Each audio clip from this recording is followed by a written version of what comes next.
Assalamualaikum warahmatullahi wabarakatuh. Saya Intan Nuraini Maha dengan NIM B11A124337 dari kelas H Prodi Ilmu Hukum Fakultas Hukum Universitas Jambi. Saya akan menjelaskan tugas ilmu negara bab 15 teori kerjasama antar negara. Manusia tidak dapat lepas dari pergaulan dengan sesama manusia, begitupun negara tidak dapat lepas dari hubungan sesama negara. Tugas negara pun tidak terbatas pada bermacam urusan dalam negeri, melainkan juga meliputi hubungan dengan negara lainnya. Hubungan itu terjalin dalam kerjasama. Kerjasama antar negara adalah suatu hubungan dari beberapa negara yang dalam hubungan itu terjalin kerjasama dari negara-negara yang berkedudukan sama dan sejajar. Memahami teori kerjasama antar negara ini dapat ditinjau ihwalnya, yaitu 1. Menurut bentuknya, 2. Menurut hukumnya, 3. Menurut politiknya, dan 4. Menurut sumbernya. Yang pertama, menurut bentuknya. Dalam meninjau dari segi bentuknya, ini dapat kita adakan dua segi peninjauan pula masing-masing, yaitu dalam bentuk klasik dan dalam bentuk faham federalisme. Dalam bentuk klasik, kerjasama antar negara ini oleh Jelinek dianalisis dalam dua segi. Yang pertama, kerjasama dalam arti luas, yaitu tercakup segala macam kerjasama baik yang berdasarkan hukum internasional, baik karena geografis maupun dikarenakan soal-soal lainnya.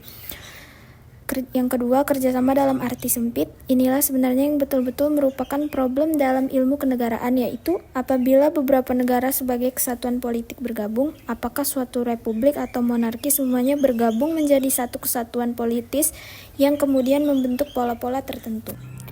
B. Faham federalisme. Dimaksudkan di sini adalah peninjauan kerjasama antar negara tersebut apakah menghasilkan suatu organ tertentu atau tidak. Untuk ini akan kita temui satu organisir verbindungan, yaitu kerjasama antar negara yang menimbulkan akibat terbentuknya alat perlengkapan negara yang baru atau alat perlengkapan negara tertentu. 2. Nicht organisierten verbindungan, yaitu kerjasama antar negara yang tidak menimbulkan alat perlengkapan negara tertentu.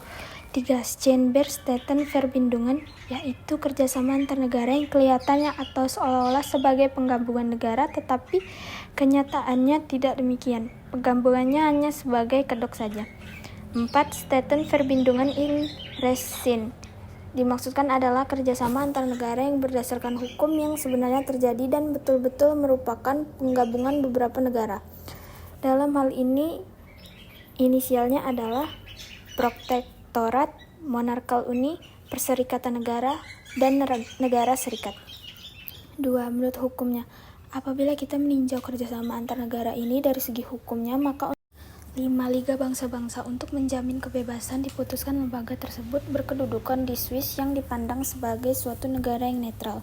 Semula Liga Bangsa-Bangsa beranggotakan 28 negara sekutu dan 14 negara netral, tapi kemudian bertambah menjadi 60 negara.